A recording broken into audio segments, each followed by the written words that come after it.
Welcome to Sanatan channel. నేను మీ రాజు.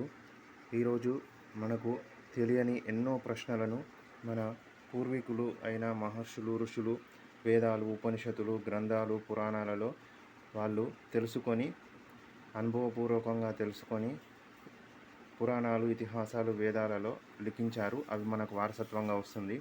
ఈరోజు మీకు ప్రశ్నోపనిషత్తులో ఉన్న 6 ప్రశ్నలు ఏమిటి అనే వాటి గురించి వివరిస్తున్నాను. 6 శిష్యులు వారి గురువు పిప్పలాద మహర్షి దగ్గరికి వెళ్ళి 6 ప్రశ్నలు అడిగారు. ఆ 6 ప్రశ్నలు: ప్రాణులు ఎక్కడి నుంచి వస్తున్నాయి? మనిషిలో ఏ ఏ శక్తులు పనిచేస్తున్నాయి? ఆ శక్తి ఎలా పనిచేస్తుంది? మనిషి నిద్రిస్తున్నప్పుడు నిద్రించకుండా అతనిలో మేల్కొని ఉన్నది ఎవరు? ఓంకారం, ధ్యానం అంటే ఏంటి? ఆత్మ ఎక్కడ ఉన్నది? మొదలైన 6 ప్రశ్నలను 6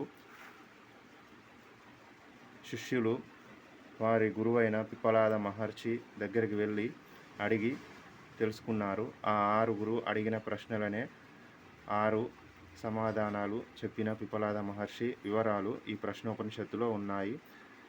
మీకు ఒకవేళ ఈ ప్రశ్నోపనిషత్తు గురించి తెలిస్తే మీరు చదువుకొని ఇందులో ఉన్న విషయాలు మీరు తెలుసుకోగలరు. ఇలాంటి ఎన్నో అద్భుతమైన విషయాలు మన ప్రాచీన మహర్షులు, ఋషులు, వేదాలు, ఉపనిషత్తులు, పురాణాలలో వారు తెలుసుకున్న జ్ఞానాన్ని లిఖించి మనకు వారసత్వంగా అందించారు. ఈ విషయం మీకు తెలియచేయాలని ఈ విషయాన్ని చెప్తున్నాను. ఈ వీడియో మీకు నచ్చితే లైక్ చేసి, షేర్ చేసి, కామెంట్ చేసి, సబ్స్క్రైబ్ చేయగలరు. ధన్యవాదములు.